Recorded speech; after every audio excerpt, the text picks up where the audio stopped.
comment je suis devenu coach de vie. Avant de devenir coach de vie, j'étais en harmonie avec qui j'étais. Mais avant d'être en harmonie avec qui j'étais dans le complet opposé. Complètement déconnecté de qui j'étais, aucune ambition, aucune passion, aucune relation. Et chaque jour, dès que je me réveillais, je me sentais pas bien. Peut-être que si tu me suis depuis un bon petit moment, t'as du mal à y croire. Moi aussi j'ai du mal à y croire. Mais en regardant des photos d'il y a 5, 6, 7 ans de cela, j'arrive à revenir dans ces émotions extrêmement négatives dans lesquelles j'étais. Des émotions de dégoût, de rejet, de moi, de la société, de mes relations. Je me sentais pas bien. Et j'avais qu'une seule et unique quête, faire en sorte de bien me sentir.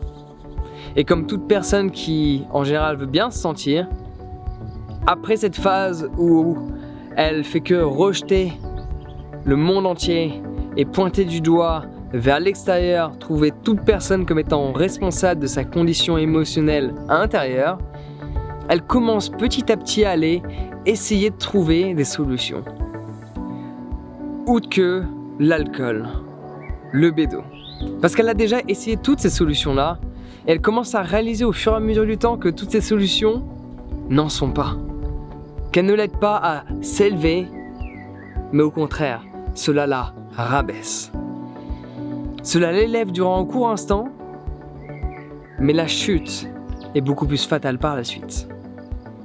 Donc ce que j'ai fait, c'est qu'après avoir essayé toutes sortes de drogues pour bien me sentir, légal et beaucoup d'illégal, beaucoup de chimiques aussi, beaucoup de mélanges, certaines drogues qui n'existaient même pas encore sur le marché, que certains apprentis chimistes ont confectionné.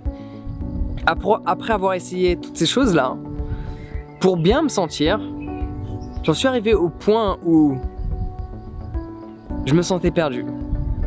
Et je recherchais mon bien-être à travers l'identification à un mouvement, une religion. De base, j'étais contre toutes les religions, toutes quelles qu'elles soient. Je voulais juste picoler et m'éclater. Parce que durant la semaine, je me sentais pas vraiment complet.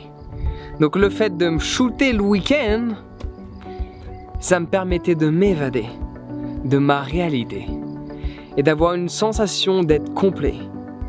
Mais cela n'était qu'une sensation parce que cela n'était pas la réalité à laquelle j'étais confronté.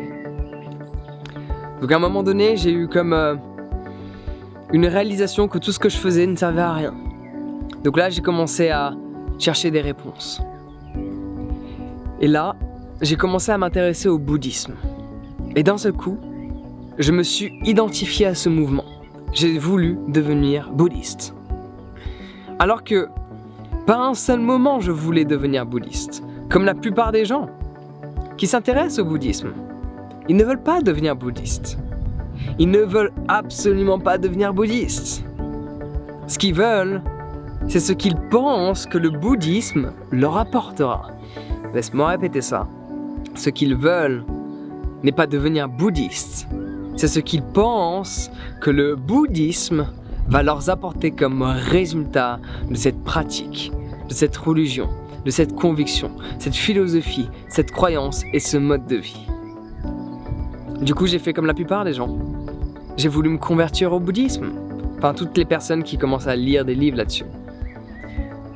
L'avantage de cette identification qui reste négative et qui restera négative, le fait de s'identifier, c'est se déconnecter du questionnement.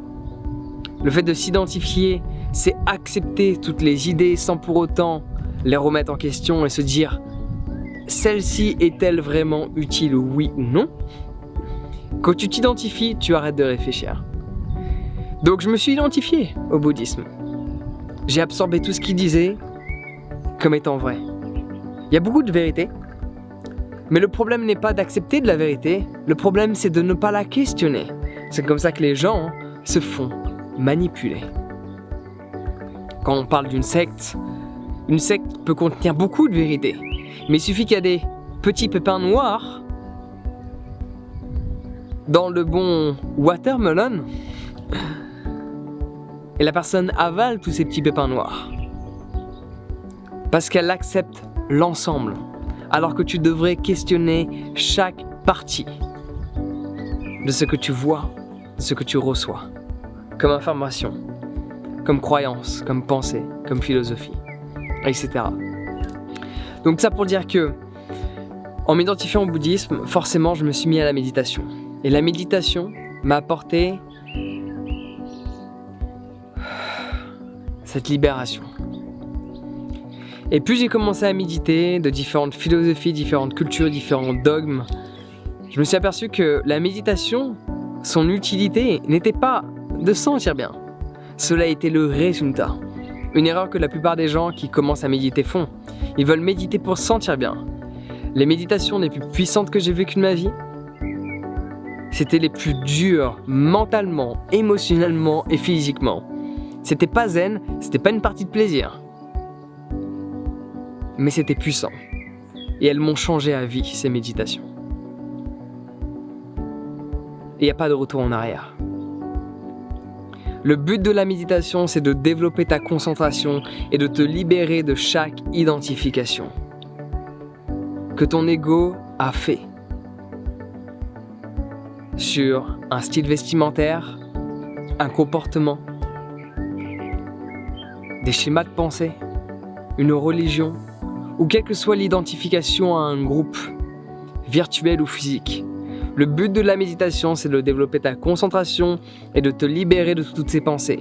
Sauf qu'en te libérant de toutes ces pensées, forcément, tu te libères de l'identification parce que chacune de tes identifications est reliée à une pensée. Donc dans ce processus où j'ai commencé à avoir une compréhension et expérimenter pleinement tous les récits que j'avais pu lire sur ces personnes qui méditaient depuis des années, j'en suis arrivé à un stade de ma vie où tout était génial. Je me sentais bien. Je me sentais vraiment bien. Mais pas uniquement cette semaine, pas uniquement ce mois-ci, pas uniquement cette année, mais chaque jour de l'année.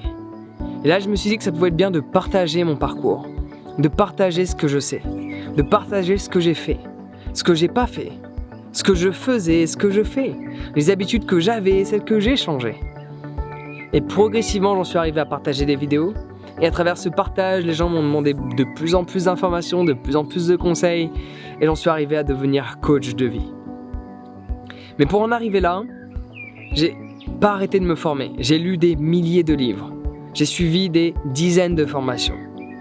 J'ai fait, je sais pas si je peux dire des centaines de workshops, d'ateliers. Je sais que j'en ai fait plus de 100, mais ça peut peut-être être 180 ou un truc comme ça. Ça va être difficile de compter avec tous ceux que j'ai pu faire à l'étranger. Mais j'ai pas arrêté de récolter constamment des informations.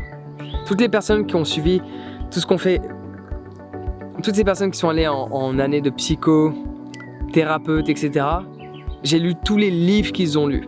J'étais pas assis sur les bancs de l'école, mais j'ai lu tous les ouvrages qu'ils ont lus. J'ai pas arrêté de récolter des informations sur le cerveau. Puis j'ai commencé à me former sur quelles sont les choses à mettre en place pour devenir coach de vie. Et par la suite, je suis devenu coach de vie et j'aide chaque jour des milliers de personnes en virtuel et chaque jour, ou plutôt chaque semaine, des dizaines de personnes en physique, en fonction des semaines. Donc si cela t'intéresse toi aussi, à travers ton parcours de vie, et si j'ai mis autant de temps pour en arriver là, c'est parce que c'est super important que les gens réalisent qu'un coach de vie, c'est une personne qui a vécu quelque chose de difficile. Alors, en soi, tu peux être coach de vie si tu t'es toujours senti bien. Tu peux partager des conseils, etc. Mais cela n'aura pas le même impact qu'une personne qui a souffert. Cela n'aura pas le même impact qu'une personne qui a vécu des choses atroces dans sa vie, physiquement, mentalement, émotionnellement. Pourquoi ? Parce que elle a connu ça et maintenant elle connaît ça.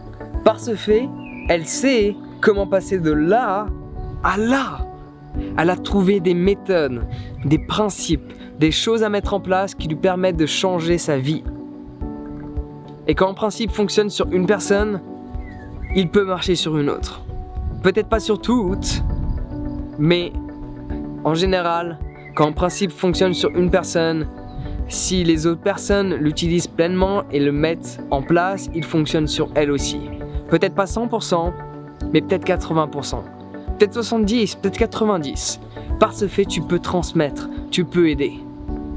Voici comment j'ai fait pour devenir coach de vie.